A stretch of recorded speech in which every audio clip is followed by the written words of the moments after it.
안녕하세요. 저는 오남매를 키우고 있는 아빠입니다. 요즘 세상에 애가 다섯이라고 하면 다들 눈을 동그랗게 뜨고 놀라기 바쁘죠. 저 역시 제가 오남매를 키우는 아빠로 살 줄은 상상도 못했는데 사람 일이라는 게 한치 앞을 모르니 재미있는 거죠. 그간 많은 사연들을 접해봤었지만 아마 저처럼 허무맹랑하고 절망스러운 사연이 또 있을까 싶습니다. 아내는 제가 첫눈에 반했던 첫사랑이었어요. 보자마자 어찌나 웃는 모습이 아름답던지 아무 생각이 나지 않고 멍해졌습니다. 처음으로 누군가를 절실하게 원해봤고 그리워해봤던 순간이었죠. 저 사람이 아니면 정말 안 될 것 같다는 생각 때문에 저는 아내의 마음을 얻으려 많은 노력을 했었습니다. 그런 제 마음이 아내에게도 닿은 건지 간절한 제 마음을 받아줘 저희는 소중한 연인이 되었어요. 아내와의 연애는 그저 황홀했고 행복했습니다. 이상형의 첫사랑이던 아내와의 1분 1초는 말할 것도 없었죠. 그렇다고 또 저만 과하게 사랑한 건 또 아닙니다. 아내 역시 저 못지않게 제게 많은 사랑을 주었고 저희는 남부러울 것 하나 없이 행복한 나날을 보냈어요. 서로가 사회에서 성장해 나가는 모습들을 가장 가까이에서 지켜보며 응원을 해주며 사랑을 키워갔습니다. 긴 시간을 함께하던 끝에 저희는 결혼을 했고 첫사랑과의 결혼이라는 타이틀에 많은 이들의 부러움을 사게 되었죠. 긴 연애 끝에 한 결혼이었음에도 결혼 후 달라진 건 없었습니다. 여전히 아내를 보면 설레는 마음이 있었고 이 사람이 내 아내라는 게 믿기지 않을 정도로 참 좋았죠. 이렇다 보니 저희 부부는 사이가 정말 좋았고 동네에서도 지인들 사이에서도 유명한 인꼬 부부였습니다. 결혼 후 바로 아이가 생겼고 그 바람에 아내는 퇴사를 결정한 후 집에서 살림과 육아를 맡아줬어요. 분명 답답하고 힘들 법도 한데 제 아내는 오히려 밖에서 온종일 일하는 저를 더 걱정해줬고 많이도 챙겨줬습니다. 그 어린아이를 키우며 버겁고 힘들 텐데 단 한 번도 저녁 밥상을 대충 차려준 적이 없었죠. 그뿐 아니라 아침에도 손수 따뜻한 밥상을 차려주는 아내였습니다. 엄마로서도 아내로서도 100점이던 사람이었죠. 이런 아내와 토끼 같은 자식을 두고 있으니 솔직히 세상 부러울 게 없었어요. 저를 살아가게 하는 원동력이 바로 제 가족들이었죠. 문제 아닌 문제는 사이가 너무 좋아서 그런지 연달아 쭉 아이를 낳게 되었고 결국 5남매의 부모가 되었다는 겁니다. 저희 부부 모두가 아이를 좋아하고 원했기에 3명 정도를 낳을 생각이긴 했어요. 그러나 이렇게 5남매를 키우게 될 줄은 상상도 못했습니다. 사이도 좋았던 부부가 5남매를 키운다고 하니 주변에서는 엄청난 이슈였고 또 저희 부부를 대단하게 여겨주시더라고요. 요즘 아이 1명 키우는 것도 벅찬 세상에 5을 어떻게 키우냐며 대단하다고 말이죠. 저희 부부가 5남매를 낳고도 걱정 없이 살 수 있었던 건 솔직히 제가 버는 돈으로 충분히 여유 있게 살 수 있었고 아내가 집에서 해주는 살림과 육아 덕분에 가능했습니다. 아내도 저도 각자 맡은 일에 최선을 다했기에 5남매를 키우는 건 솔직히 큰 문제로 다가오지 않았죠. 사실 아내에게 미안한 부분들도 많았습니다. 사업가로 승승장구하면서 가장으로서 역할을 다하느라 애들 곁에 늘 있어주는 아빠가 아니라서 가슴 한켠에는 늘 미안함이 있었죠. 그런 저를 보며 아내는 늘 말해줬습니다. 여보, 요즘 왜 자꾸 말끝마다 미안하다는 말을 하고 그래? 진심으로 미안해서 그렇지. 5남매 키우는 것도 벅찰 텐데 힘든 내색 한 번을 안 하고 군말 없이 살림에 육아에 다 해주니까. 여보, 그렇게 따지면 당신도 쉴 수 있으면서도 안 쉬고 우리 5남매 안 굶기려고 휴무도 없이 일하잖아. 그냥 그렇게 생각해봐. 나도 여보도 각자 역할에 최선을 다하는 거라고 생각해 봐봐. 비교하는 건 아니지만 다른 집 아내들 보면 독방 육아에 모내해서 힘들다고 하는데 당신은 어쩜 그런 게 없냐? 정말 고마워 여보. 에이, 솔직히 오남매 나까지 먹여 살리려고 노력하는 무거운 당신 어깨만큼 힘들까? 나야 뭐 애들 보고 집에서 살림하는 게 전부인데 뭐. 당신이야말로 늘 고마워. 아내는 정말 외모만큼이나 마음씨도 훌륭했습니다. 이런 아내가 있으니 제가 더 열심히 할 수밖에 없었죠. 그렇게 아내와도 결혼 18년 차가 되었고 이맘때쯤 사업이 더 바빠져서 아내와 소통을 자주 못했습니다. 밤낮 없이 밀려오는 일들을 해결하는 게 꽤 힘들었어요. 이전에는 아무리 바빠도 아내랑 연락할 시간은 있었고 저녁에 잠깐이라도 집에 가서 밥 먹으며 가족들과 시간을 보내고 다시 나와서 일을 했는데 이제는 그럴 수도 없었습니다. 전국을 돌아다니는 일이 자꾸만 생겼고 마음이 쓰였죠. 아무래도 아내에게 아이들 전부를 맡겨두고 제가 자꾸 밖으로 도는 기분이 들었거든요. 아내는 괜찮다며 일이 바쁜 건 좋은 거라고 해줬지만 점점 지쳐가는 아내의 얼굴이 보였습니다. 저 없이 오남매와 사는 게 당연히 힘들 걸 알지만 변해가는 아내의 모습은 왠지 낯설고 생소했어요. 여보, 나야. 연락이 너무 늦었지? 미안해. 밥은 먹은 거야? 애들은 자? 응, 먹었고 다 재웠어. 정말 힘들었겠다. 미안해. 요즘 왜 이렇게 출장 갈 일이 생기는지 모르겠네. 애들은 별일 없지? 내가 다 보고 있는데 별일 있을 게 뭐가 있어, 새삼스럽게. 뭘 그런 걸 물어보고 그래. 왜, 내가 애들 제대로 안 볼 것 같아? 아니야, 여보. 그런 뜻이 아니야. 당신 오늘 너무 힘들었구나. 끊을 테니까 얼른 쉬어. 내일 보자. 왜? 내가 예민한 것 같아? 할 말 있으면 똑바로 말을 해. 사람 짜증나게 하지 말고. 아니야, 여보. 그런 거 아니라 요즘 나 바빠지고 나서 당신이 너무 힘든 게 느껴져서 마음이 불편해. 그냥 힘들면 힘들다고 말해줘, 여보. 가정부나 시터를 고용하던가 뭔가 방법을 찾아보게. 내 살림은 내가 한다고 했지. 그리고 내 새끼들을 왜 남한테 맡겨? 내가 알아서 한다는데 왜 그러냐고, 왜? 그래, 알겠어, 여보. 오늘은 우선 쉬고 내일 얘기하자. 한 번만 더 그딴 소리 해봐. 가만 안 둘 거야. 아내는 확실히 변했습니다. 아무리 화나는 일이 있어도 절대 소리치는 성격이 아니었는데 이때쯤은 조금만 뜻이 달라져도 막 소리를 지르며 사람을 당황시켰죠. 이런 아내의 달라진 모습이 화가 나는 게 아니라 너무 미안했습니다. 오죽 힘들었으면 18년 만에 처음으로 저런 모습을 보일까 싶었거든요. 이런 아내의 변화는 그저 제 마음을 아프게 할 뿐이었고 어떻게든 가정에 소홀하지 말자는 생각을 했습니다. 그래서 저는 그 바쁜 와중에도 무조건 지방에 갔다 와도 집으로 돌아왔고 집에서 보내는 시간을 많이 만들려고 노력했어요. 아무래도 제가 집에 있으면 오남매가 아내를 귀찮게 하지 않으니 쉴 수 있었죠. 전 아내에게 그런 쉼의 시간을 주고 싶었고 제 마음이 닿은 건지는 모르겠지만 제가 집에 있으면 아내는 늘 안방에 들어가 침대에 누워버렸습니다. 그런 모습에 내심 서운할 때도 있었지만 얼마나 지치면 그럴까 싶어서 아무 말도 하지 않았어요.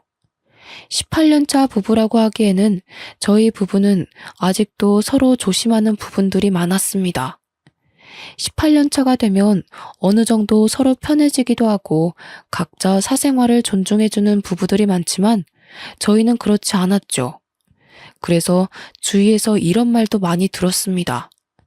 첫사랑과 결혼하면 18년이 지나도 설레냐는 둥, 여전히 아내가 그렇게 좋냐는 둥 말이죠. 그런데 꼭 첫사랑과 결혼해서 그런 것 같지는 않고 제가 아내를 위하는 마음이 크다 보니 조심스러웠고 그런 제 마음을 아내도 따라줘서 가능했던 것 같습니다. 어떤 문제도 없이 평탄하게 달려온 결혼 생활은 갑작스럽게 금이 가기 시작했어요. 아내가 이상하게 점점 집안일에 소홀해지는 게 느껴졌죠. 처음에는 대수롭지 않게 여겼습니다. 그러나 상황은 정말 심각했어요. 하루는 일을 하고 있는데 애들 학원에서 전화가 온 겁니다. 아, 네. 여보세요? 유니, 미니 아버님 맞으시죠? 네, 맞는데 누구시죠? 아, 네, 아버님. 여기 유니미니 학원인데 어머님이 오늘 픽업을 안 오셔서요. 쌍둥이들 집으로 데려다 주면 되는 걸까요? 네? 애들 엄마가 픽업을 안 갔나요? 아, 우선 제가 20분 내로 애들 데리러 갈 테니 잠시만 부탁드릴게요. 죄송합니다. 오남매를 키우며 단 한 번도 이런 일은 없었습니다. 심지어 아내가 몸져 누워도 아이들 픽업은 꼭 본인이 고집해서 했던 일이죠. 애들이 어느 정도 컸기 때문에 집 앞에 내려줘도 충분히 찾아올 수 있었지만 이건 아내가 강하게 고집하던 부분이라 저 역시 그걸 따라줬었습니다. 그런 아내가 셋째, 넷째 쌍둥이들 픽업을 안 갔다고 하니 놀라웠어요. 저는 급하게 애들 학원으로 가며 아내에게 수차례 전화를 했습니다. 5통째가 되니 그때서야 아내가 전화를 받았죠. 여보, 무슨 일 있는 거야? 지금 어디야? 둥이들 학원에서 전화 왔더라고. 그래서 급하게 내가 픽업 가고 있어, 지금. 아, 그럼 해결됐잖아. 왜 전화를 그렇게까지 해?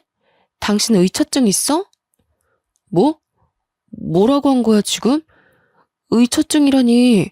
당신이 한 번도 이런 적이 없는데 전화도 안 받으니 놀랄 수밖에 없잖아. 내가 애야? 애도 아닌데 뭘 그렇게 걱정을 하는데. 나한테 집착 좀 하지 마. 숨 막혀 죽겠으니까. 당신 정말 말을 그렇게밖에 못해? 어떻게 그럴 수 있어? 그 짧은 시간 동안 내가 얼마나 걱정했는 줄 알아? 알겠다고. 근데 가고 있다며. 근데 어쩌라고. 뭐? 당신 정말 요즘 왜 그래? 힘든 게 있으면 말을 하라고 했잖아. 당신이 말하면 내가 안 들어주는 것도 아닌데 왜 자꾸 삐딱하게 나오는 거야? 아, 됐어. 그냥 나도 좀 놀고 싶고 쉬고 싶어서 그래. 됐니? 그냥 냅둬. 내가 알아서 할 테니까. 그런 무책임한 소리가 어디 있어. 당신이 놀고 싶고 쉬고 싶으면 애들 케어를 누가 해? 그러니까 내가 애들 시터 고용해서 맡기자고 했는데 그것도 싫다며. 그래놓고 애들 내팽개치고 놀고 싶다는 말이 나와? 더 할 말 없으니 그만 좀 떽떽거려. 짜증나 죽겠네.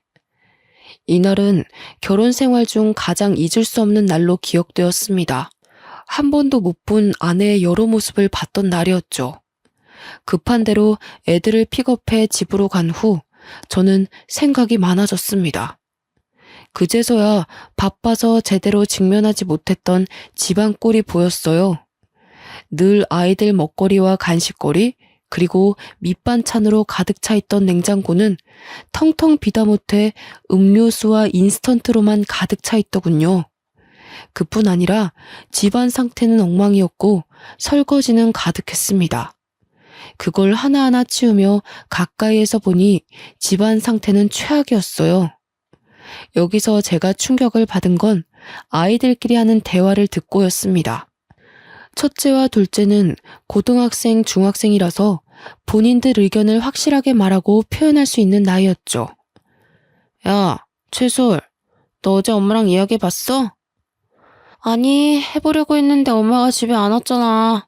오빠, 그냥 내 생각에는 아빠한테 말하는 게 좋을 것 같아. 솔직히 지금 이 상황을 좀 봐봐. 이건 아니잖아. 나도 아빠한테 말하고 싶은데 엄마랑 아빠 대판 싸울까봐 그렇지. 아, 모르겠다. 진짜 엄마 요즘 왜 그럴까? 내가 친구한테 말했는데 자기네 엄마랑 아빠도 이러다가 이혼했대. 엄마가 바람핀 거 걸려서. 야, 최솔, 말 함부로 하지 마.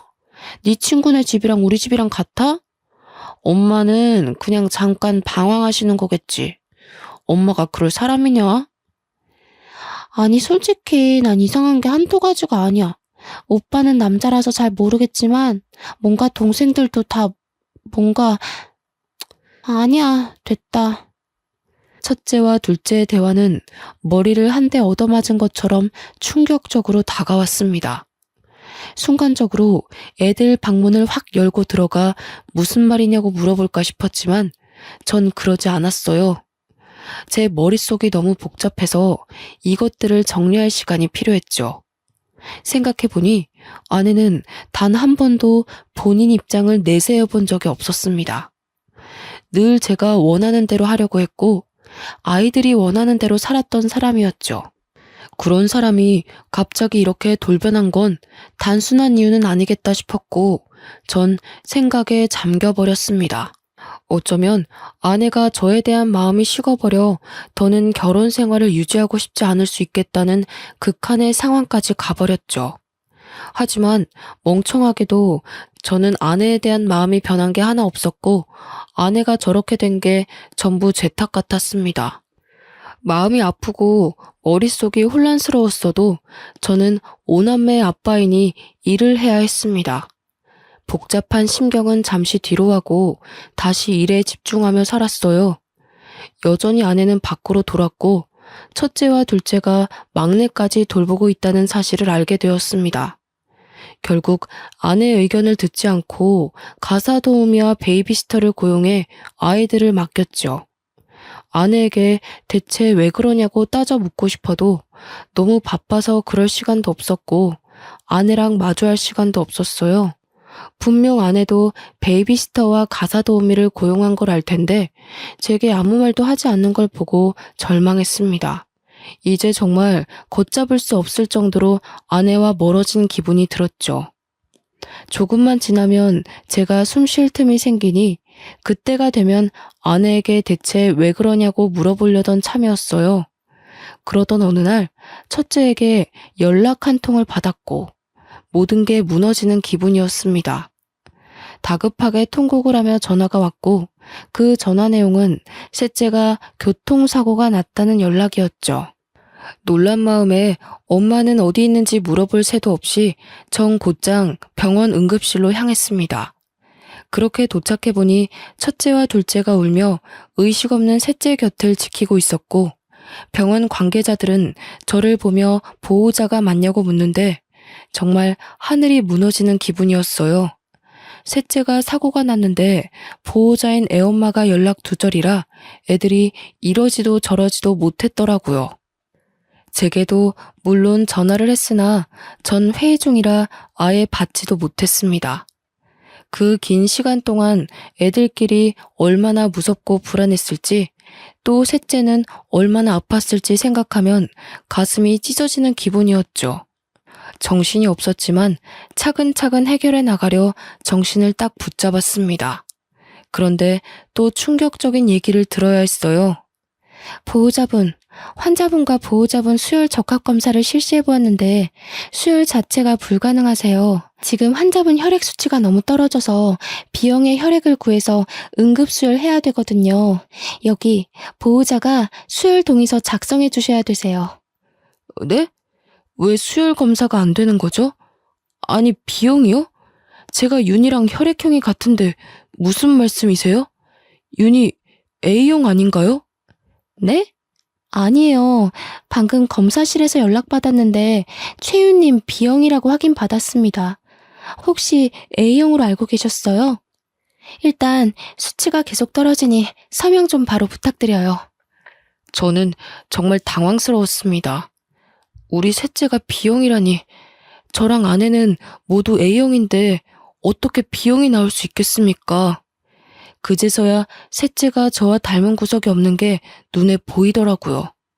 그러나 아내는 닮은 구석이 있기도 했고 오남매가 각자 다르게 생겼으니 그럴 수 있겠지 생각하며 살았습니다. 외적으로는 닮은 게 없었지만 살다 보니 뭔가 저랑 비슷한 구석들이 보였거든요. 아니, 더 정확하게는 애초에 친자가 아닐 거라는 의심을 해본 적이 없었죠.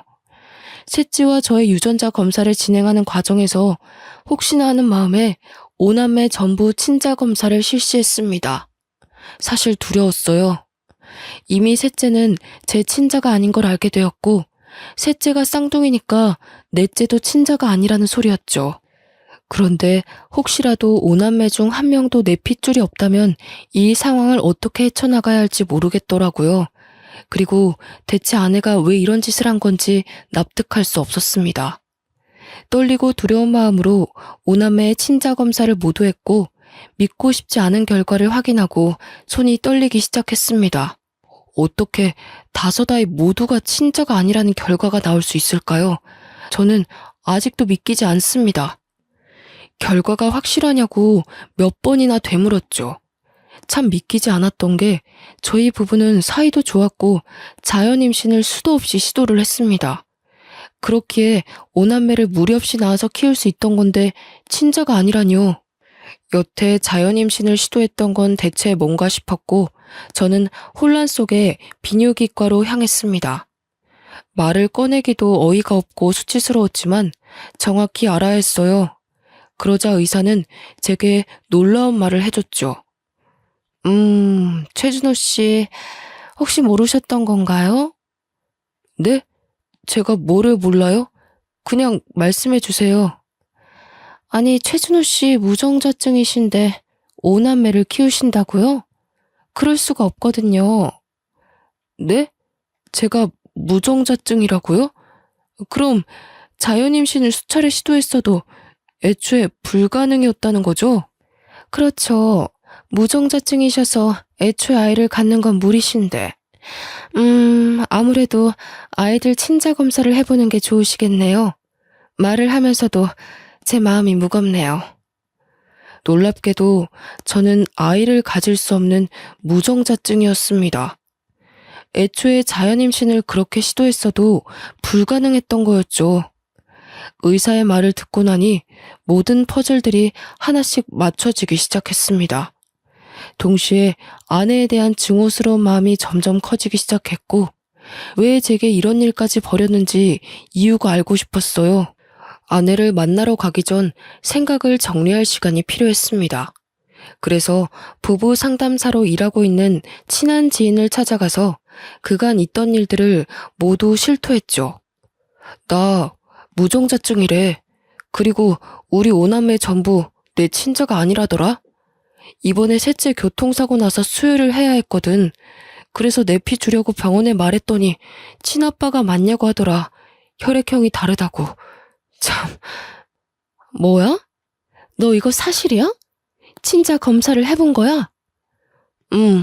5명 전부 해봤더니 오남매 전부 내 친자가 아니래.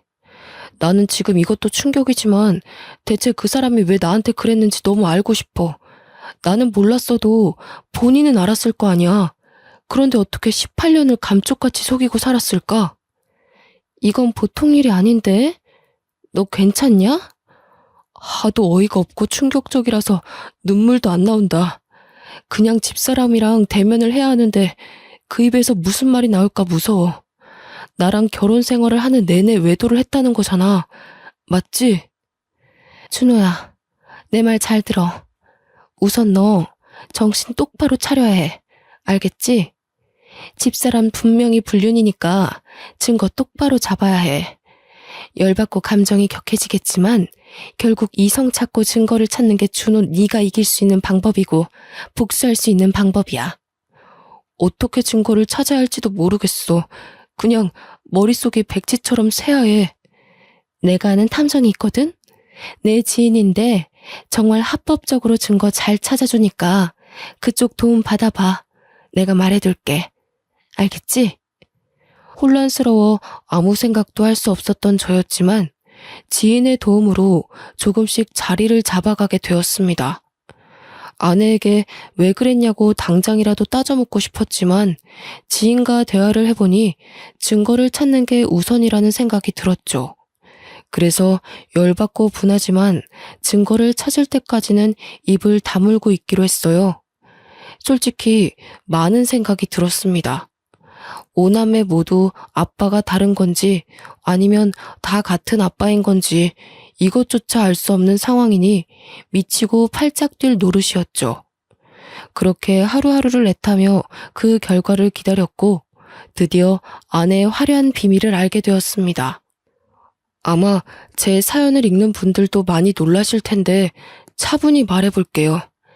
아내에게 상간남은 총 4명이었습니다. 여기서 멈추지 않았던 충격은 이 4명의 상간남들이 전부 저희 집 맞은편 아파트에 살고 있었죠. 결국 애 5을 키우는 애엄마가 한 동네에서 5살림을 하고 있었다는 말인데 전 정말 쓰러질 뻔했습니다. 얼마나 간이 크면 어떻게 이런 짓까지 할 수 있었을까요? 더군다나 애들과 같이 사는 이 동네에서 그러고 싶었을까요? 증거를 찾아다 주신 탐정이 제게 이런 말을 했습니다. 제가 탐정일 10여 년 동안 하면서 이렇게 미친 여자는 처음 봅니다. 애엄마가 집 앞에서 5살림을 차린 건 진짜 처음 봐서 제가 며칠 내내 주의 깊게 본 거였거든요. 제가 착각했을까 봐요. 정말 5살림 맞나요? 증거를 받긴 했는데 아니 상식적으로 믿기지가 않아서요. 별꼴 다 보는 저도 황당한데 얼마나 놀라셨겠어요. 다른 거 다 필요 없고 얼른 이 증거로 상간남 소송 싹 다 해버리고 이혼하세요. 저 여자는 고쳤을 것도 없어 보입니다. 본인의 일이 저렇게 불륜 저지르는 사람들 증거를 찾아주는 일이지만 이런 수준은 처음 봤다며 많이 놀라더군요. 그 놀라는 모습을 보고 있자니 제가 더 마음이 불편했습니다. 탐정이 힘들게 찾아준 4명의 상간남 머리카락을 저희 자식들과 친자 검사를 실시했습니다. 어이가 없어서 말이 나오지도 않았어요. 이 상간남들이 전부 우리 5남매 친부들인데 하나같이 모두 화려하더군요. 첫째 아들의 친부는 우리 집 앞집에 살고 있던 노총각이었죠.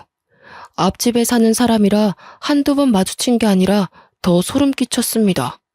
심지어 우리 첫째랑도 마주친 적도 있었고 놀이터에서 노는 저희를 보며 애가 참 잘생겼다고 놀아준 적도 있었어요.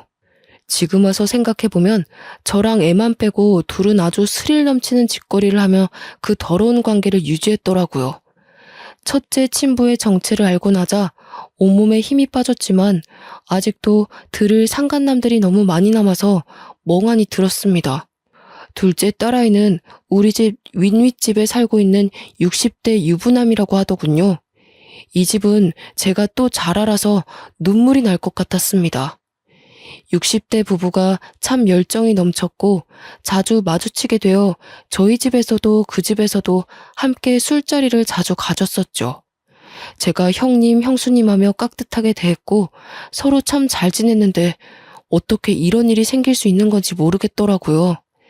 심지어 아내가 둘째 임신했을 때 그 형님과 형수님이 저 대신 아내를 잘 챙겨주셔서 비싼 선물도 자주 해드렸었습니다. 그런데 지금 와서 보니 형님은 지혜를 임신한 아내를 챙겼던 거였지요. 저와 형수님을 제대로 기만한 거였습니다. 세상에 믿을 사람 하나도 없다지만 어떻게 이런 일이 있을 수 있을까요? 저는 둘째 친부의 정체를 듣고 참았던 눈물이 쏟아졌고 멘탈이 무너졌습니다. 더는 버틸 수 없었고 듣고 싶지도 않았죠. 그러나 너무 야속하게도 들어야 했고 알아야 했습니다. 셋째, 넷째, 우리 쌍둥이들 친부는 맞은편 아파트에 살고 있는 20대 건장한 청년인데 아마 눈마저 어떻게 불륜을 저지르다 애가 생긴 것 같았습니다. 그러다 관계가 유지가 되었던 것 같았죠. 이쯤 되니 아내의 능력에 무한한 박수라도 쳐주고 싶더군요. 마지막 우리 막내 친부는 아파트 헬스장에서 만난 30대의 몸 좋은 트레이너였는데 이건 제가 이어준 사이 같아서 절망했네요. 아내가 체력적으로 많이 힘들어하고 애들 보느라 답답해하는 게 마음이 불편해서 아파트 상가에 있는 헬스장이라도 가라고 돈까지 쥐어줬거든요. 가기 싫다는 아내에게 꼭 가서 운동하라며 다그쳤죠. 아내가 우울증이 올까봐 어디라도 나가서 조금 움직였으면 하는 마음이었는데 거기서 트레이너랑 눈이 맞아 막내가 태어날 줄은 몰랐죠. 노총각의 60대 유부남에 20대 청년에 30대 트레이너까지. 한 동네에서 이렇게 바람을 피는 것도 아주 대단하다 싶었습니다. 능력이 아주 좋은 거겠죠? 저는 자리를 깔아줘도 못할 것 같았거든요. 눈이 확 뒤집혔고 충격을 너무 많이 받아서 말도 제대로 못하고 있었는데 아내가 집으로 왔습니다. 한동안 외박도 말없이 하고 집안일은 아예 손을 떼버렸고 애들도 제대로 보지 않았죠. 아내가 오면 다툴 게 뻔했고 이 놀라운 사실을 애들이 듣기는 원치 않았습니다. 혹시 몰라 이웃집에 나눠서 애들을 맡겨뒀고 불 꺼진 집에 조용히 앉아있으니 아내가 놀라서 먼저 말을 하더군요. 아, 깜짝아. 뭐야, 집에 있으면서 인기척도 안 내고 불은 왜 다 끄고 있어? 애들은 이게 뭐냐? 당신 눈으로 직접 봐봐. 아주 재밌던데? 뭐야? 당신 나 미행이라도 한 거야? 어떻게 이 사진들이 다... 내가 시간이 남아 돌아? 이딴 더러운 짓 하는 아내 미행이나 하고 다니게? 너 정말 화려하더라. 너무 더러워서 말도 못 꺼내겠다. 노총각의 60대 유부남의 20대 남자의 30대 트레이너까지. 당신 대단하더라. 여보, 그게 내가 다 설명할 테니까 기회를 줘. 응? 무슨 설명이 필요해. 애 5을 낳은 엄마가 한 동네에서 5살림을 하고 있었는데. 안 그래? 나 하나만 좀 물어보자. 나한테 대체 왜 그런 거냐? 내가 당신을 좋아해주니까 만만했어? 난 좀 머저리 같으니까 남편으로 두고 당신은 욕구 풀고 다닌 거야? 여보, 정말 그런 거 아니야. 웃기지 마. 뭐가 아닌데 대체. 애가 5인데 내 친자식이 한 명도 없다는 걸 어떻게 받아들일까? 어? 너는 내가 가만 안 둘 거야. 날 기만한 죄도 있지만 5남매들 인생도 꼬이게 한 죄값 내가 받게 해줄 거라고. 애들이 당신 실체를 알아봐. 얼마나 충격 먹겠냐? 어? 나도 애들이 누구 애인지 몰랐다고. 한두 명이어야 나도 계산하지. 한 명도 당신 친자가 없는 건 나도 몰랐다고. 아, 물론 섞인 건 알았지만 진짜 몰랐다고 나도. 미친 소리 하고 있네. 당신이 사람이냐? 짐승이지. 입이라도 다물고 있어. 추하다 당신. 아내와 대화를 했지만 역시 말 같지도 않은 소리를 하며 저를 더 열받게 했습니다. 애들 아빠가 섞인 건 알았지만 누가 누구 아이인 줄 몰랐다는 말을 듣고 충격을 받을 수밖에 없었죠. 거기다가 친자가 하나도 없을 줄 몰랐다는 말에 전 기함을 토했습니다. 더는 아내를 상대하고 싶지도 않았고 저는 정신을 바짝 차리고 아내에게 복수를 했어요. 저렇게 개념 없는 아내에게도 약점이란 게 있었습니다. 바로 교수인 장인과 교감인 장모였죠. 워낙에 엄격하신 분들이라 이 사실을 알면 제가 뭘 하지 않아도 난리가 날 걸 알고 있었고 그걸 노렸어요. 장인 장모님께 드릴 말씀이 있어서요. 거두절미하고 이 사진들 좀 보세요. 자네 지금 이게 뭐 하는 겐가? 갑자기 찾아와서 무슨 이런 흉측한 사진들을. 이거 지금 우리 아영이가 맞나? 어? 바른 대로 말해보게. 네, 맞습니다. 저희 동네에서 5살림을 하고 있었더라고요. 우리 첫째 아빠는 앞집 총각이고 둘째 아빠는 윗윗집 60대 유부남입니다. 그리고 둥이들 아빠는 맞은편 아파트 20대 남자고 막내는 아파트 헬스장 30대 트레이너예요. 한마디로 제 자식은 하나도 없다는 말입니다. 뭐야? 이게 사실인가 자네? 네, 사실이죠. 곧 그 사람도 올 겁니다. 제가 미리 선수 쳐서 온 거예요. 제가 이걸 보여주니 미안하다고 비는 것도 아니라 뭐라는 줄 아세요? 애들이 섞여 있는 줄은 알았지만 누가 누구애인지는 몰랐다고 하던데요. 심지어 제 친자식이 아예 없을 줄은 몰랐다고 변명까지 했습니다. 이런 망할 것 같으니라고. 당신 뭐해? 당장 전화해서 집으로 튀어오라고 해. 안 그래도 전화 중이에요. 모든 얘기를 듣고 증거들을 본 장인 장모는 난리도 아니셨죠. 교육자 집안에 이런 오점은 있을 수 없다며 아내를 호적에서 파내고 쫓아냈습니다. 아내가 와서 빌고 또 빌었지만 어느 정도 수준이 돼야 용서도 해주는 것이라며 이 정도 수준은 용서조차 구하는 것이 잘못이라고 하셨죠. 역시 제가 본 장인 장모님답게 팔이 안으로 굽지 않고 현명하게 대처를 해주셨어요. 장인 장모의 돈이 없으면 갯불도 없는 아내이기에 아내는 빌고 또 빌어야 했습니다.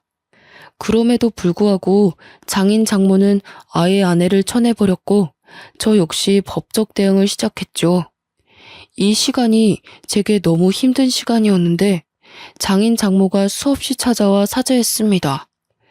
아내를 잘못 키웠다며 너무 미안하다고, 사위 인생 박살내서 면목이 없다며 참 마음이 아플 정도로 우셨습니다. 아내가 정신을 못 차리니 두 분이 부모인 죄로 대신해서 사죄를 하고 싶다고 하셨죠. 사실 두 분 잘못이 뭐가 있겠습니까?